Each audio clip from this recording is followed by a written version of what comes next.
Saturday morning. But now it's Thursday, the 13th of June. Unlucky for some, but very lucky, well, for me and two others, because we get reunited again already. Can you believe it? I'm back with Tammy Foley and Hayley Wheeler. Hello. Hello. Hello, everyone.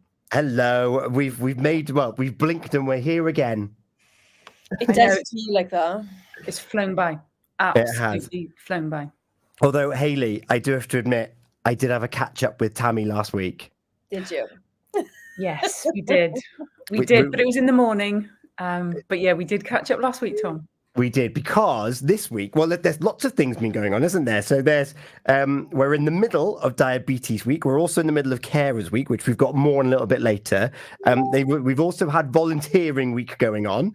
There's been all sorts happening here in the UK of things to celebrate. And we all love awareness days, don't we, Hayley? No. So that's where we are now. And we're live on your smart speaker on the PWR app and online, including the usuals, Facebook, YouTube, and Twitter, or X. We're also, for the first time ever for Healthy Minds, Better Lives, we are live on Instagram. So hello to everyone who's watching on Instagram. You can stay with us. This is our monthly well-being show where we focus on pretty much anything. In fact, with it being Diabetes Week, we've partnered with Frio to let you know about a wonderful Pembrokeshire-based business that's helping keep your insulin cool where you are. And if you have any questions, whether or not they're related to the topic of conversation that we're going to be looking at today, it's something that we would love to field for you, or it's something that we might dedicate a show to in the future. We're very keen to answer your pertinent questions that you might have about anything.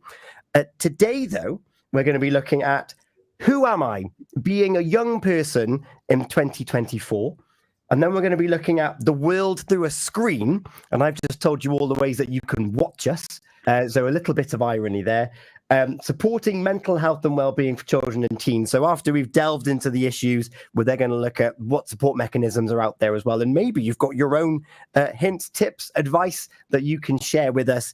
Then we're going to look back at the Carers Week from when Tammy and I caught up last week. And Tammy, you've been catching up with someone as well. Yes, I have. I caught up with Sharon Davis, Great Britain's Olympian. So it was very exciting.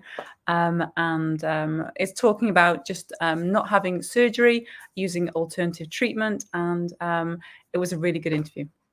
Yeah, I'm really looking forward to hearing that one. And it's a lovely way to kind of end the show in a roundabout kind of way, because we're going to be focusing very much on the youth. And Hayley, give us a bit of context into this, because you've come forward with this because of groups that you're working with. Yeah, a conversation this week. It's not the first conversation I've had about this, but this was really, I think it hit home for me, is that so many of our youngsters don't know who they are. And I think they've had a real rough deal over the last 4 years, with schools being shut down, with all their social networks being taken away from them, and even having direct access to family was taken away from them. So I just think we have a generation of children, teenagers, who are struggling with social skills, and they really haven't had that opportunity to grow into who they are, because they haven't had that freedom like we had growing up. We had the freedom to explore the world, to explore our friendships, to explore who we were within our world. I don't feel like they've had that. And I think it's something that we need to really focus on. Yeah. And Tammy, exploration and play in those formative years, and as you grow and you make your own social dynamic, it's far more important than just to get out of your parents' hair. Yeah, absolutely. We are such social creatures. That social interaction, we know that positive or negative interaction, we grow from that. And I think, as Hayley said, we go back to the pandemic, we go back, to lockdown.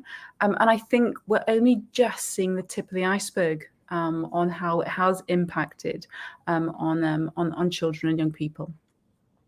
4 years later, and it's still used as a benchmark, that closure of all of our services. And it's easy to forget, because depending on your age when you went through it, we didn't really miss out much, or we very much see it through our lens. So lockdown affected me. It affected maybe my plus ones in my immediate circle. And yes, it would have, if you've got children of a school age, it impacted them in various ways depending on their age. But we develop so much between the ages of 0 to 21.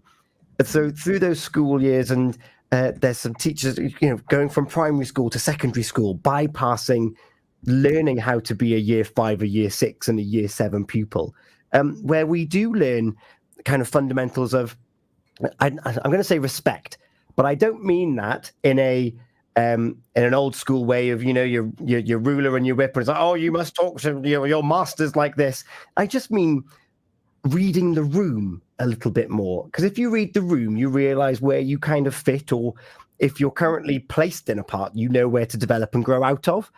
So Hayley, without that, what are the conversations that you're finding you're having now? I'm just seeing children who they're afraid of the real world, of living in the real world, of being exactly who they want to be. And the online world has become extremely popular because you can be who you want to be without having any real rejection. Yes, there are still issues and conflicts, but I think rejection face to face is very different to rejection online. I think you can move on faster online than you can when you've seen the way somebody's rejected you. And one conversation in particular was of somebody who their best friend is somebody they have never met. They don't know if they're a boy or a girl. They don't know their real name, but yet they classed as their best friend. Now, don't get me wrong, right? I do not agree with this best friend thing that goes around. I have a real issue with that. That's another show altogether.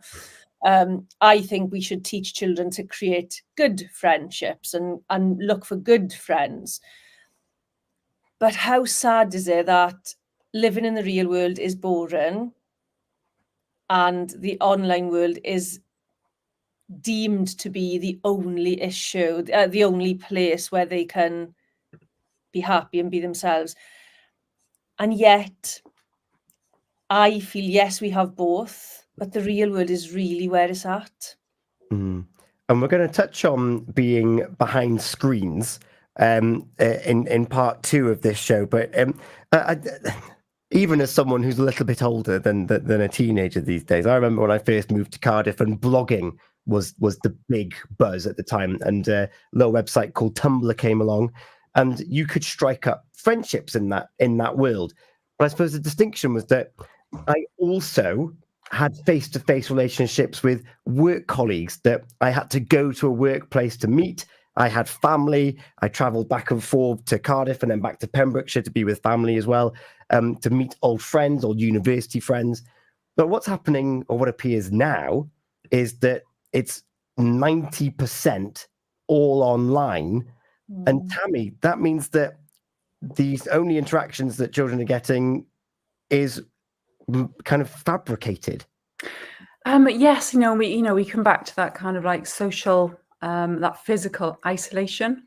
And, we know that if we get back to basics, to build relationships, to build trust, it's through that in-person communication where you have those supportive boundaries.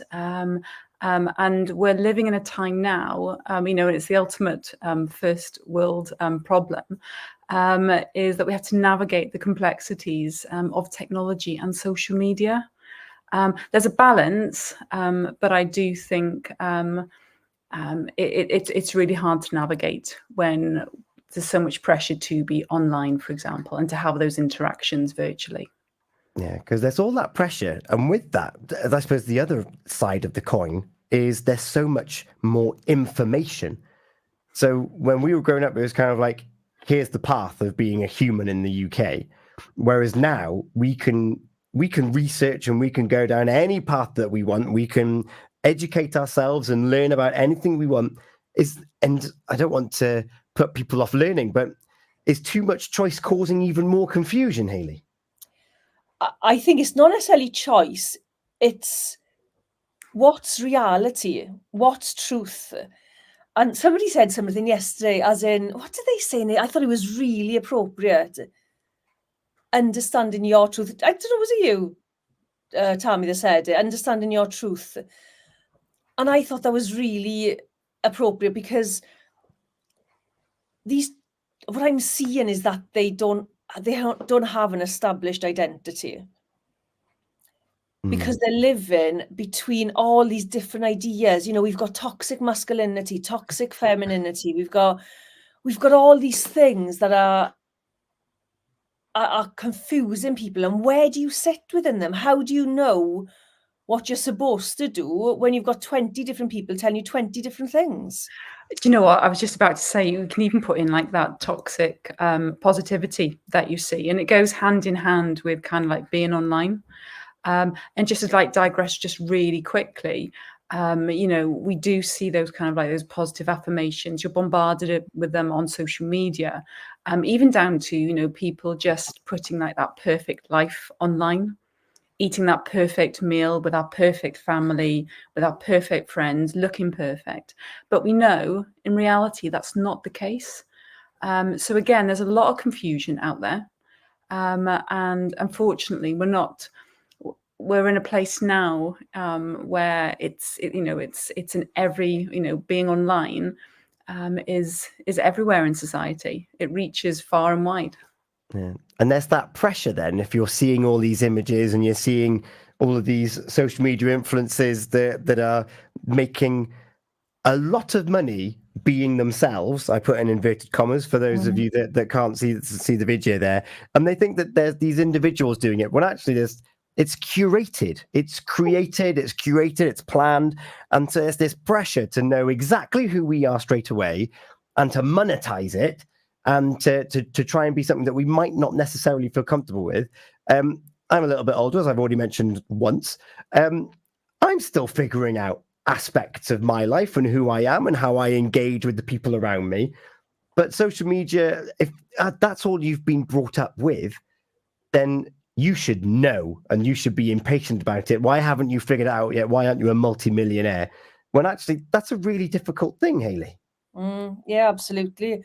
We had a conversation this week about being in a classroom and children needing to answer their phone, okay? But they felt it was rude to the person who had sent them a message and the notification came through to not answer them, but they didn't see it as rude or disrespectful to do it to the person that was actually at the front of the room teaching them. It's like a 50, like that's a 180 reversal, isn't it, to what we were brought up in, isn't it? Like you respect the room you're in, but that online presence has taken over. I'm really intrigued. If you're if you're listening and watching this, I'm intrigued by your experiences with this. We're live on social media, so you can either drop us a message there if that's where you're watching us. You can do it in the comments. In fact, we just had where's that coming to? I'm going to hide them because you've put that not in the private one. Let's have a look. Yes, you can. Can I mention the positiveness of being online for young people in lockdown, shrinking miles? Yes, you can. I just wanted to say, you know, we can talk about young people just being kind of just being dictated to, I suppose, by you know, being on online or being like behind a screen. But you know, we consider like lockdown and where we couldn't have those social interactions, and we did have the ability then to shrink the miles. Where we could connect with, you know, in that first instance when it first happened, and we were, you know, in our houses, we could actually connect with friends down the road, you know, from the real world, or family members across the sea, for example. So in that sense, being a young person during the pandemic, there was that positive side to it as well. But as Hayley's alluded to, it has become a bit more negative now. Yeah, And let's put a balance on this. We're not saying that it's bad. When we come to screen time in a minute, you can make your own mind up as to what your experience is with your young people, or even some older people. When we look at screen time, we're not going to look exclusively at young tweens and young adults when it comes to that. You might yourself recognise that actually, like what Hayley just said, you're respecting the glass in your hand more than the people in front of you. Which is, well, we'll make our mind up there when we get to it. But looking at the young people now and looking at social media, where you've got your Snapchat and your WhatsApps, what are your experiences? You can call on WhatsApp on 01437 76. They can be discreet and anonymous. They're not going to show up on our social media, and you can also give us a message on the messenger, or email studio@purestradio.com, and we won't mention your name if you don't want us to. So just make it clear that you wish to remain anonymous. And yeah, very intrigued to find out. But looking back, what I'm finding now, and Hayley, going back to your point about respecting the phone more than the person in front of you, is, and this does kind of segue into what we're going to talk about with that screen time and where we're living. It is, as Tammy just said, a place for good where we can keep in contact, but actually it can also be used in a really bullying manner as well. And if you do fall out of line as to what's expected for you in a given place, whether it's school, whether it's your neighborhood, all of a sudden you find yourself thrust into a WhatsApp group and you're being mocked within that. In your own phone. So it's not as if you can go home from school, like, yeah, you might have got bullied in school and then you come home, then you can forget about it for a couple of hours. No, when you go back, you're being put into all these different groups just so people can continue that conversation. Have you had those kind of conversations as well, Hayley? And if so, what's been some of the outcomes so far? I've been quite lucky. I've not experienced bullying myself. I've seen it online. I think one of my things is that I'm pretty solid in my identity. And I think this is part of what's missing for teenagers now, is that they're not solid in their identity. They've not had that opportunity to establish themselves in their world as their world stands. But I've had some causes where people have tried to kind of say things, and because of who I am and I'm quite a strong character, I can stop it in its tracks. Whereas I find that it's somebody who's not maybe quite as strong a character, not quite as has a strong sense of self. You let it go on a little bit too long, and then it ends up being really impactful and harmful to the person that is at the end of the bullying. But I don't know if that's because the bully's they're not seeing your reaction either. We're not seeing theirs, they're not seeing yours. They're not actually seeing the real world damage they're doing. So they don't have to stop. They have no boundaries. Yeah. Tammy, what's been your experience, if any? I've worked with groups of young people where we've spoken about the anxiety of having your phone just have those notifications. You know, it follows us around in our pockets. It's not a case of being able to almost shut the front door when you come in and separate yourself from it. Because it's with you, whether it's on your phone or whether it's on your laptop or any other device. So the anxiety that comes with that from, just even feeling the phone vibrate, that kind of like being like hypervigilant, just thinking what's been sent to me now. There's no escape from it. And I think, we have to be mindful of that landscape online as well. So from my personal experience, it's been more the heightened awareness and anxiety that comes from the real world infiltrating the virtual world and vice versa. Yeah. And anxiety is exhausting, let alone when you don't even know who you are, going back to Hayley's point there. And you're living in fear just from something in your pocket. Speaking from my own experience, a lot of people say, I'm glad we didn't have social media in my day. Ha, ha, ha, all the jokes and the mischief that we got up to, which, is funny. However, I'm glad I didn't have it when I was growing up, because I did not have that strength. As a year 7, as a year 8, of knowing now. I had a torrid time for those 2 months and those 18 months of going from primary to secondary school. If they were also armed with the tools they've got now to stay chipping away and to keep prodding and poking, it would have been horrid. And it was only because of distance, the school bus. I was like, no one could even see me in town. Then coming into school, take it, whatever, and then leave again. That's what got me through it. And then a bit of an altercation, but I don't advocate that. But it did change things.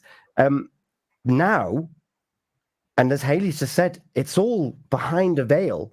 So no one sees the impact, no one sees the negativity. And if you're someone who's quite strong on a keyboard, you could be coming back with some good old quips, whilst also with tears down your face. So now you're living a double life, whilst not being true to yourself. And I didn't find myself until kind of halfway through year 8. So what's that, 11 to 13 years old. And then again, when I moved away to university at the age of 18 or whatever it is, it's such a challenge. And throw into that 2 years of COVID and lockdown and not even interacting, it's a real minefield. And we're going to look at support and how we can help people a little bit later on. But Hayley, what advice have you been giving in the interim to try and support those? I think it is just getting to know yourself. Like, we spend so much time trying to figure out other people so that we can fit in with other people. And yet we don't spend any time on finding out who we are and what we like, what we dislike. And one of my biggest bugbears for teenagers is not allowing themselves to be bored. Because that's where our creativity came out. When we were bored, we'd climb trees, we'd go cycling, we'd go to the park, we'd do all these things. And yet children turn to the phone. And now they're not getting out, they're not doing all those, they're not falling down. And I remember, a friend of mine many, many years ago, she was a teacher, and she said that children didn't know how to fall. And I was like, well, I don't understand. She said they'd lost the instinct to put their hands out. So when they fell, tripped over their own feet, they would literally timber like a tree, no putting their hands out, no protection. They didn't take their hands out of their pockets. And I know you can get stuck, but she said lots of them were doing it. And that, for me, it just indicates that these children are not exploring the world like they need to explore the world in order to develop. So getting that opportunity to go and, fall off a pavement, play, what did we used to play? Play ball in the road, do all those things. It's not safe, I know. But go and do all those things that allow you to understand fun. Because I don't know if children actually know how to have fun or even how to make fun. How to be themselves with a group of people in person. Online world is great, right? It's wonderful. It's connected. It can be a wonderful place. As we've discussed, it can also be an awful place. But the real world is the best place. So find out who you are in the real world. Go and have some fun with some real people. Go and be bored. Put your phone away. Go and be bored in the middle of a field with your friends and do something that you would never do. Because I think that allows us to be a little bit free. Yeah. I love the phrase that you just used there, which was make fun. And it's true, it is an art where you can just come up with an idea and all of a sudden there's a whole group of you playing the same thing and it didn't exist like 5 minutes ago. Anna, she's just said what I was going to mention as well. Play Kirby. What a game. Yeah. A dirty child is a happy child. That's why we were always out playing in field and parks and beaches, adventures through the woods and playing Kirby, trying to get a coin, the closest one to the wall after bouncing and things like that. That's what we did. However, on Instagram, we've Freya Rose sailing. She's joined the live stream on Instagram. She's someone who's going out into the real world. She's sailing around the UK to have mental health conversations with people, whilst also being the first. This is how bored in inverted commas Freya was. She's going to be the youngest first female solo sailor to go around the UK. So she's done something about it.